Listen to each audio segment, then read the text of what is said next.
नमस्कार, हमारे YouTube channel Lucknow नामा में आपका स्वागत है। आज ये वीडियो जैसा कि हमने आप सभी को पहले भी बताया था कि एक पूरी सीरीज़ चलेगी एडमिशन की, जिसमें पीजी एडमिशन्स की सीरीज़ रहेगी। इसमें एक-एक डिपार्टमेंट हम कवर करेंगे और आज जो वीडियो है ये हिंदी डिपार्टमेंट का है। जो भी विद्यार्थी हिंदी डिपार्टमेंट में पीजी के लिए अप्लाई किए हैं या एडमिशन के लिए अप्लाई करना चाहते हैं, कैसे एग्ज़ाम उसका एंट्रेंस का क्रैक करेंगे, क्या फ़ीस स्ट्रक्चर है, कितनी सीट है, कैसी फैकल्टी है, क्या हमारे बैच वालों के साथ, क्योंकि हम लोग के 1 महीने बचे हैं बस अब, तो हम लोग का 2 साल का एक्सपीरियंस क्या रहा और स्पेशली हर्षिता हम लोग का 5 साल का एक्सपीरियंस करेंगे कि हमने यूजी भी यहीं से हम लोग ने किया है। वो सारी चीज़ें होगी, तो A to Z आप देखेंगे तो आपको पूरा एक अंदाज़ा लग जाएगा कैसे सवाल आते हैं एंट्रेंस में और क्या एक्सपीरियंस रहेगा आपको एंट्रेंस जब आप देंगे और कितने सवाल करके आप एंट्रेंस यहाँ का क्रैक कर लेंगे। हर्षिता, पहले तो आपका स्वागत है लखनऊ नामा यूट्यूब चैनल में। ठीक है, आप टीम मेंबर भी हैं, ठीक है, और 5 साल से हम लोग साथ में हैं, तो लखनऊ विश्वविद्यालय का एक्सपीरियंस आपका क्या रहा उसके बारे में भी चर्चा करेंगे। पहला सवाल सबसे मोस्ट इम्पॉर्टेंट, जो भी विद्यार्थी एडमिशन लेना चाहते हैं हिंदी में, वो कैसे तैयारी करें और क्या ज़्यादा ऐसा पढ़ लें कम टाइम में कि उनका एंट्रेंस जो है वो क्रैक हो जाए। थैंक यू विकास। सबसे पहले तो एंट्रेंस में 100 क्वेश्चंस आते हैं और इस बार लखनऊ नामा की वीडियो देख के मुझे पता चला कि नेगेटिव मार्किंग है, तो ये बहुत अच्छी बात है क्योंकि जब हम लोगों ने एंट्रेंस दिया था तो उस टाइम नेगेटिव मार्किंग हुई थी। तो एंट्रेंस के लिए आप सबसे पहले ग्रेजुएशन के 3 सालों का कोर्स काफ़ी अच्छी तरह से पढ़ लें। 3 साल में जो भी कवि, रचनाकार, कहानीकार जो भी हैं, उनकी जो महत्वपूर्ण रचनाएँ हैं उससे रिलेटेड क्वेश्चंस काफ़ी सारे आते हैं कि ये किसकी रचना है या इस तरह के, तो वो आप एक चीज़ अच्छे से पढ़ सकते हैं। और इसके अलावा आप थोड़ा बहुत हिंदी साहित्य का इतिहास देख लीजिए, उसमें भी ख़ास तौर से आधुनिक काल और वहाँ पे छायावादी युग, उस समय के जो भी महत्वपूर्ण कविताएं, रचनाएं थी वो देख लीजिए। और उसके अलावा भक्ति काल में आप भक्ति काल में जैसे कि राम भक्ति शाखा है, कृष्ण भक्ति शाखा है, तो उसमें कई सारे संप्रदाय हैं और उनके प्रवर्तक कौन रहे हैं और उन्होंने क्या दर्शन दिया है। क्योंकि ये क्वेश्चन मुझे इसलिए भी याद है क्योंकि जब हमने एंट्रेंस दिया था तो उस टाइम इस टॉपिक से 4 से 5 क्वेश्चन आए थे और मैंने ये अच्छे से पढ़ा नहीं था, तो इसलिए मुझे काफ़ी अच्छे से याद है, तो आप एक बार उसे भी देख सकते हैं। और इसके अलावा अगर आपने ग्रेजुएशन के 3 सालों का कोर्स खास करके फाइनल ईयर का अच्छे से देख लिया है तो आपका एंट्रेंस आराम से क्लियर हो जाएगा। अच्छा, ये तो बात हो गई जो लखनऊ विश्वविद्यालय से यूजी की है। हाँ। जो यहाँ से यूजी नहीं किया, किसी अदर यूनिवर्सिटी, किसी अदर कॉलेजेस से उन्होंने यूजी किया है, तो उनके लिए क्या कहना चाहेंगे आप? तो उनके लिए भी यही है कि आप हिंदी साहित्य का इतिहास एक बार अच्छे से देख लें। आधुनिक काल में जितने महत्वपूर्ण कवि रहे हैं उनका नाम, उनकी रचनाएं, उनके द्वारा जो महत्वपूर्ण काव्य संग्रह हैं वो अच्छे से देख लें। और अगर फिर भी उन्हें कोई हेल्प चाहिए तो बुक आती है एंट्रेंस की एक लखनऊ यूनिवर्सिटी की, वो उसे भी रेफर कर सकते हैं। हाँ, लखनऊ विश्वविद्यालय के साइट पे या हम नीचे लिंक डाल देंगे। जब आप सिलेबस पे जाके क्लिक करेंगे तो हिंदी डिपार्टमेंट का यूजी का आप सिलेबस डाउनलोड कर लीजिए। यूजी का सिलेबस आप देख लीजिए क्या रहा है लखनऊ विश्वविद्यालय का रेगुलर का, ठीक है, तो उसमें आपको पूरा अंदाज़ा लग जाएगा कि कैसे सिलेबस है लखनऊ विश्वविद्यालय का और कैसे सवाल पूछे गए होंगे। आज दूसरा सवाल आपसे है कि एक तो हो गई एंट्रेंस क्रैक कर लिया, अब आता है आमदनी की बात। आमदनी तो होगी नहीं है, बात खर्च होगा पैसा। तो पैसा कितना खर्च होगा एडमिशन के टाइम पे, जब आप फीस स्ट्रक्चर क्या है और फैकल्टी कैसे हैं यहाँ की? देखिए, सबसे पहली बात तो यहाँ का फीस स्ट्रक्चर है वो 4020 रुपये पर सेमेस्टर वाइज है, क्योंकि बहुत ज़्यादा नहीं होने लगता है और स्कॉलरशिप भी आ ही जाती है लगभग यहाँ पर सबकी, तो इससे कवर हो जाता है लोगों का। रही बात फैकल्टी की, तो जब हम लोगों ने स्टार्ट किया था यहाँ पे तो पहले सेमेस्टर की क्लासेस हमारी हुई, तो उसके बाद कोविड का सेशन हमारा लगभग ये पीजी कोविड में ही निकल गया और हमें लगा कि अब तो सब गड़बड़ हो गया। लेकिन टीचर्स हमारे यहाँ पे जो फैकल्टी है, स्टाफ बहुत ही सपोर्टिव है। हमें ऑनलाइन क्लासेस रेगुलर मिलती रही, कहीं जाते थे उसमें प्रॉपर क्लासेज हुई हमारी। जैसे कि हमारे सूरज बहादुर छापा सर हैं, पवन अग्रवाल सर हैं, वाईटी सर थे हमारे कर्मचारी में छोटे उस टाइम पे, जो कि बहुत सपोर्ट करते थे। कभी भी कॉल मिलाया तो एनी टाइम रिसीव करते थे वो। तो यहाँ की फैकल्टी बहुत अच्छी है। रविकांत सर हैं हमारे यहाँ, बहुत अच्छे हैं वो सब, जो है पढ़ाया उन्होंने सब कुछ अच्छे से, कोई प्रॉब्लम नहीं है लोगों को।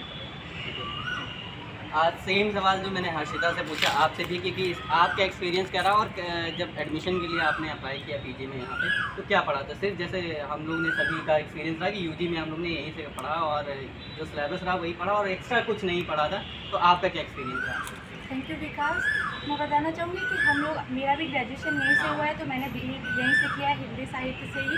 तो सबसे पहली चीज़ है कि हिंदी साहित्य का इतिहास पढ़ना, लेकिन सबसे ज़रूरी बात है कि हिंदी साहित्य इतिहास ग्रंथ कई सारे हैं, तो उसमें सबसे महत्वपूर्ण है आचार्य रामचंद्र शुक्ल का। अगर आप उसको पढ़ लेते हैं तो हमें लगता है कि सारा सब कुछ कवर हो जाता है। और बहुत सारे बच्चे ऐसे होते हैं, क्योंकि वो ग्रंथ थोड़ा मोटा है, तो अगर कुछ नहीं पढ़ पा रहे तो एक बुक आती है सरस्वती पांडे, गोविंद पांडे की आती है, वो वास्तुनिष्ठ हिंदी साहित्य की बुक है। तो उसमें कुछ टॉपिक दिए हुए हैं जो हम ऑब्जेक्टिव पेपर के लिए आराम से पढ़ सकते हैं। और पेपर में महत्वपूर्ण सबसे ये होता है कि जो हिंदी साहित्य है उसमें बहुत सारी किंवदंतियाँ हैं कि किसने क्या कहा, किसने क्या कहा। तो सबसे महत्वपूर्ण है कि हम यह देख लें कि जैसे कबीर को आचार्य रामचंद्र शुक्ल ने क्या कहा, हजारी प्रसाद द्विवेदी ने क्या कहा, ये पढ़ लें। उनका जन्म में भी बहुत सारे मतभेद हैं, तो उनका नाम, जन्म, माता पिता का नाम और उन्होंने कौन कौन सी कृतियाँ की हैं, किस सन में की हैं और वो किस संप्रदाय से जुड़े हैं, उनके गुरु कौन है, उनके शिष्य कौन है, ये करना बहुत ज़रूरी है। और उसके अलावा हम 5 ईयर के अगर क्वेश्चन पेपर सॉल्व कर लेते हैं तो कवर हो जाता है। और लखनऊ विश्वविद्यालय के अलावा हम JNU हो गया, BHU हो गया, और भी विश्वविद्यालय हैं, अगर हम उनके क्वेश्चन पेपर को सॉल्व कर लेंगे तो आसानी से निकाला जा सकता है। हर्षिता, आपके पास दोबारा आते हैं और एक सवाल जो है वो होता है कि भैया विश्वविद्यालय में एडमिशन तो ले लिया, अब क्लासेस रेगुलर करनी पड़ती हैं, नहीं करनी पड़ती है?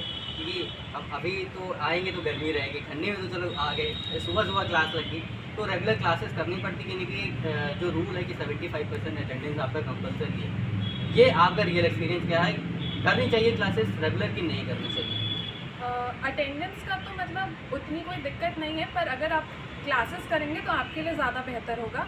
आप हर रोज़ क्लासेस करेंगे तो आप साहित्य के विद्यार्थी हैं, तो आपको क्लास में जितनी चीज़ें जानने को मिलेंगी, हर रचनाकार, हर कवि के बारे में आपको जो चीज़ें यहाँ टीचर्स बता देंगे, वो अगर आप खुद से कभी पढ़ें तो वो उस तरह का पर्सपेक्टिव नहीं डेवलप हो सकता है। कई सारे टीचर्स हैं वो ऐसी ऐसी बातें हमें बताते हैं जो हम खुद से घर बैठ के किताबों से नहीं पढ़ सकते। मतलब आप चाहें तो पढ़ सकते हैं, पर अगर क्लास करेंगे तो आपके लिए एक ऑल इन ऑल बहुत ही अच्छा एक्सपीरियंस रहेगा।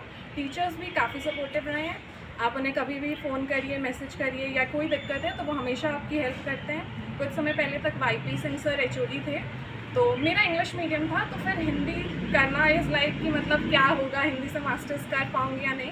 तो मैंने ये सारी दिक्कत HOD सर से बताई थी, फिर उन्होंने काफ़ी मदद की, कई सारे कोर्सेज़ बताए जो मैं कर सकती हूँ। बाकी अभी जो HOD हैं वो रश्मि मैम है, उनकी तरफ से भी काफ़ी सपोर्ट मिल रहा है। और बाकी जो भी टीचर्स हैं जैसे रीता चौधरी मैम हैं और YP सर हैं और थापा सर हैं, रविकांत सर हैं, तो सभी टीचर्स काफ़ी सपोर्टिव हैं। और अगर आप क्लास करेंगे तो आप उनसे काफ़ी कुछ आपको सीखने को मिलेगा, इसलिए क्लास आप ज़रूर करिए।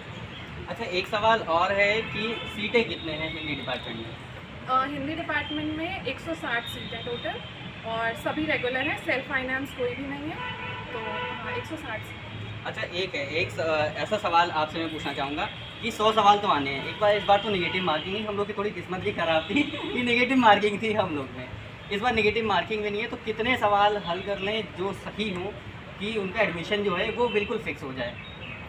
सही सारे सवाल तो वैसे नेगेटिव मार्किंग नहीं है, तो सारे सवाल करने चाहिए, कोई भी छोड़ना नहीं चाहिए, लेकिन 80% के अबव कर लेते हैं तो आपका होने के चांसेस हैं। मतलब अगर 100 में से 70 या 80 सवाल अगर आपने कर लिए तो विश्वविद्यालय में एडमिशन मिल जाएगा, क्योंकि भीड़ तो काफ़ी होती है। हिंदी जितने भी लिटरेचर के सब्जेक्ट हैं लखनऊ विश्वविद्यालय में, चाहे हिंदी हो, चाहे इंग्लिश हो, और भी जितने डिपार्टमेंट हैं, तो इसमें जो एप्लीकेशंस आते हैं वो तो ज़्यादा आते हैं, एंट्रेंस भी लोग बैठते हैं, तो कंपटीशन ज़रूर होगा। ये मत सोचिएगा कि आप लखनऊ के हैं या UG यहीं से किए हैं। बहुत से मैं ऐसे छात्रों को जानता हूँ जो UG यहीं से किए, लेकिन फ़िलहाल किसी कारणवश उनका PG में एनरोलमेंट यहाँ पर नहीं हो पाया।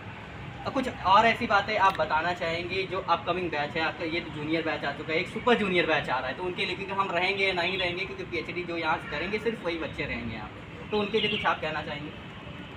यूनिवर्सिटी का एक्सपीरियंस मतलब काफ़ी अच्छा रहा मेरा। और जब मैंने यहाँ एडमिशन लिया था तो अक्सर ऐसे सीनियर्स को कहते सुनते थे कि अब विश्वविद्यालय छूट रहा है, बहुत बुरा लगेगा। तो मतलब तब ये सुन के लगता था कि किसी को यहाँ से भी जाने का बुरा लग सकता है, बट हाँ सच में अब 5 साल यहाँ हो गए हैं और लगभग मैं हर दिन गिनती हूँ कि मतलब अब यहाँ का टाइम ख़त्म हो गया और अब और कॉलेज आने को नहीं मिलेगा। तो सारे फ्रेशर्स के मन में ये ख्याल तो आता है कि इतनी दूर दूर डिपार्टमेंट है, कहाँ जाएँ क्या। खैर अब तो ई-रिक्शा भी चलती है, हम लोग जब थे तो ऐसा कुछ भी नहीं था, इतनी दूर दूर डिपार्टमेंट्स थे, एक डिपार्टमेंट से दूसरे डिपार्टमेंट जाने में काफ़ी दिक्कत रहती थी, पर अब तो काफ़ी सब कुछ बेहतर हो चुका है। तो अब मैं भी उन्हीं टिपिकल सीनियर्स के जैसे बिहेव करने लगी हूँ जो कहते थे कि यूनिवर्सिटी छूटने का बुरा लग रहा है। शायद कोई फ्रेशर सुने तो उसे लगेगा ये कैसी बातें कर रहे हैं, पर हाँ, हर किसी की लाइफ में मतलब यहाँ आओ तो ऐसा फेज ज़रूर रहता है कि यहाँ क्यों एडमिशन ले लिया। But Lucknow university is a place जो आपके साथ ही पढ़ती है, इट ग्रोज विथ यू। तो आप थोड़ा टाइम दोगे यूनिवर्सिटी को तो आपको यहाँ काफ़ी अच्छा लगेगा और काफ़ी अच्छा एक्सपीरियंस मिलेगा। ये तो हर्षिता कर रहा है, आपका एक्सपीरियंस क्या है और आप क्या आने वाले सुपर जूनियर बैच को कहना चाहते हैं? देखिए, जहाँ तक अभी ओवरऑल रिजल्ट्स की बात तो हर्षिता ने और शर्मा ने तो काफ़ी कुछ बता दिया, और जो कि आपने बताया आप रहेगा इन सबके लिए कि कैसे तैयारी करें, क्या स्ट्रेटजी होनी चाहिए। और हर्षिता तो 5 साल का एक्सपीरियंस है, मेरा तो 2 ही साल का है। फिर मैं यहाँ से पीजी में डायरेक्ट एडमिशन लिया हूँ, तो मुझे भी बहुत बुरा लग रहा है कि हमारा 1-1.5 महीने में हमारा बैच खत्म हो जाएगा, हमको जाना पड़ेगा यहाँ से। सुपर जो जूनियर आ रहे हैं हमारे, उनके लिए मैं एक ही बात बोलूँगा, अगर क्लासेस रेगुलर करें और जो प्रोफेसर्स हैं, स्टाफ है, उनसे कनेक्टेड रहें और अलग के उनसे पूछ के वो चीज़ें पढ़ें, क्योंकि यहाँ के बहुत सपोर्टिव स्टाफ है। कोई भी कभी भी आपको प्रॉब्लम होगी तो वो यहाँ तक कि मटेरियल आपको उपलब्ध करवा देंगे, हर चीज़ में सपोर्ट करेंगे, आपको कोई प्रॉब्लम नहीं होगी। क्लासेस रेगुलर रखें, क्लासेस छूटने का मतलब होता है फिर आप सपोर्ट करेंगे, और यहाँ पे लेक्चर अटेंड करना बहुत मेरे लिए अच्छा, जब ये लोग इनरोल हो जाएंगे, हम लोग तो रहेंगे नहीं, तो 3rd सेमेस्टर में हम लोग का इंटर डिपार्टमेंटल पेपर होता है। तो एक आप हिंदी की छात्रा होके आप क्या कहना चाहेंगे कि कौन सा डिपार्टमेंट में लेना चाहिए, इंटर डिपार्टमेंटल सब्जेक्ट कौन सा लेना चाहिए? हम ये बोलना चाहेंगे कि अगर आपने हिंदी लिया है तो जिसके पास संस्कृत रही है, तो कई सारे हम एग्ज़ाम देते हैं तो उसमें होता है कि हिंदी के साथ संस्कृत होनी चाहिए। तो ये करना चाहिए कि अगर संस्कृत मिल रही है तो हम संस्कृत को ले लें, अगर नहीं है संस्कृत तो हम देखें कि हमें आगे क्या रखना है। अगर कुछ बच्चे होते हैं जो यूपीएससी की डिमांड रखते हैं, यूपीएससी की प्रिपरेशन करते हैं, तो उनका जो ऑप्शनल सब्जेक्ट हो उसको ले लें तो ज़्यादा बेहतर रहेगा, या हिंदी से जुड़े जो सब्जेक्ट हों हमारे मदद कर सकते हैं उनको लेना चाहिए। अच्छा, जैसे हम लोग का थीसिस वाला भी है, तो थीसिस पे मतलब क्या है, बहुत लोग जैसे अभी आएंगे उन लोग को तो पता नहीं होगा, जानकारी भी नहीं होगी, तो बहुत डर जाते हैं। तो ये जो थीसिस वाला है, इस पर आप क्या कहना चाहेंगे? डरने की कोई बात नहीं, क्योंकि हमारे ये बिल्कुल नया एक्सपीरियंस है और हम पीएचडी में करते हुए हैं और इससे पहले ही हम ये एक्सपीरियंस ले रहे हैं। तो ये हमें खुद से लिखना होता है और कई सारे टीचर्स का भी हमें एक्सपीरियंस मिलता है, वो हमें सपोर्ट करते हैं और अच्छे से बताते हैं। फिर हमें जो टॉपिक मिलता है उनमें नए नए साहित्यकार हमें मिलते हैं, तो हम उनसे कांटेक्ट करके बात करके उनका व्यक्तित्व पूछ करके उनकी कृतियाँ पूछ करके आराम से कर सकते हैं। कोई बहुत बड़ी चीज़ नहीं। हाँ, थोड़ा लिखने में होती है प्रॉब्लम कि 100 सब में लिखना होता है या 500 में लिखना होता है, कभी कभी 5000 में भी लिखना होता है, तो वो थोड़ा ज़्यादा हो जाता है, लेकिन ओवरऑल अच्छा हर्षिता, आखिरी सवाल आपसे है। विश्वविद्यालय में सब पढ़ते हैं और एक बहुत बड़ा मिथ है या जो ये कहावत चली आ रही कि जब आप सेमेस्टर का एग्ज़ाम देंगे तो पेज भरेंगे तभी नंबर मिलेगा। इस पे आपका क्या कहना है? साहित्य के विद्यार्थी हैं तो एक तरह से लिखना तो ज़रूरी है ही। तो मतलब ऐसा नहीं होगा कि आप कोई 7 नंबर का प्रश्न आ रहा है, 10 नंबर के प्रश्न आते हैं तो आप उस पर 2 से 3 पेज आपने बहुत अच्छा लिख दिया और आपको लग रहा है कि पूरे नंबर मिल जाएंगे, तो ऐसा भी नहीं है। कम से कम 5 पेज तो इस तरह से लिखना है। साहित्य के सारे सब्जेक्ट जितने भी हैं आर्ट्स के, उनमें हमें लिखना ही पड़ता है। ऐसा नहीं है कि हम थोड़ा बहुत फैक्ट्स लिख देंगे और काम हो जाएगा, तो लिखना ज़रूरी है, ये तो ज़रूरी है। अच्छा, मतलब जैसे अभी हम लोग ने 10 में से 5 क्वेश्चन कर लेते हैं, तो आपके हिसाब से कितने पेज बनने चाहिए? अब वो तो सबका अपने अपने हिसाब से है। तो वही मैंने आपका एक्सपीरियंस पूछा आपसे। तो मैं एक क्वेश्चन कम से कम 4 से 5 पेज का मैं खुद लिखती हूँ, बट बाकी लोग कम भी लिखते हैं, इससे ज़्यादा भी लिखते हैं। कई लोग 6-7 पेज भी लिख लेते हैं। वो आपकी अपनी स्पीड पे डिपेंड करता है कि आप कैसा लिखना चाहेंगे। चलिए, बहुत बहुत धन्यवाद। अगर और भी कोई सवाल होगा आपका इस वीडियो में हिंदी डिपार्टमेंट से, पीजी एडमिशन से रिलेटेड, तो आप कमेंट करके ज़रूर बताइएगा, हम आपको बता देंगे और हर्षिता शर्मा से डिस्कस करके बता देंगे कि क्या और आपके डाउट्स हैं वो हम बिल्कुल क्लियर कर देंगे।